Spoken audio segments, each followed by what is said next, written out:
காது கொடுத்து கேட்டேன் குவா குவா சத்தம். இனி கணவனுக்கு கிட்டாது அவள் குழந்தைக்குத்தான் முத்தம். இனி கணவனுக்கு கிட்டாது அவள் குழந்தைக்குத்தான் முத்தம்.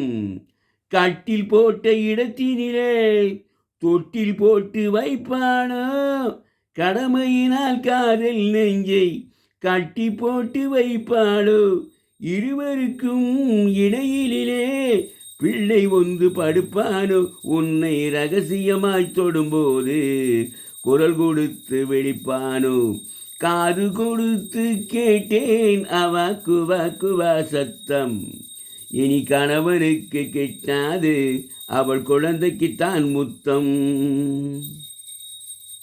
ஓராமாசம் உடலது தளரும், ஈராமாசம் இடையது மெலியும், மூணாமாசம் முகமது வெளுக்கும், நாலாமாசம் நடந்தா இறைக்கும், மாங்காய் இனிக்கும், சாம்பல் ருசிக்கும், மசக்கையினாலே அடிக்கடி மயக்கம், சுமந்தவள் தவிக்கும், மாதங்கள் 10 சிப்பியின் வயிற்றில் இருப்பது முத்து.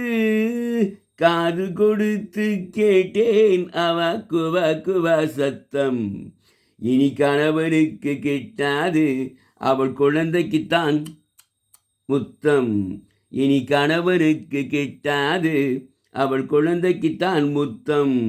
குழந்தை பாரம் உனக்கல்லவோ, குடும்ப பாரம் எனக்கல்லவோ, கொடியிடையில் பாரம் எல்லாம் 10 மாத கணக்கல்லவோ, மனைவியுடன் குழந்தையும் ஒருவனாக சுமக்கின்றேன், சுமததுதான் சுகமென்று மனதுக்குள்ளே ரசிக்கின்றேன். காது கொடுத்து கேட்டேன் குவா குவா சத்தம். இனி கணவனுக்கு கிட்டாது அவள் குழந்தைக்குத்தான் முத்தம். இனி கணவனுக்கு கிட்டாது அவள் குழந்தைக்குத்தான் முத்தம்.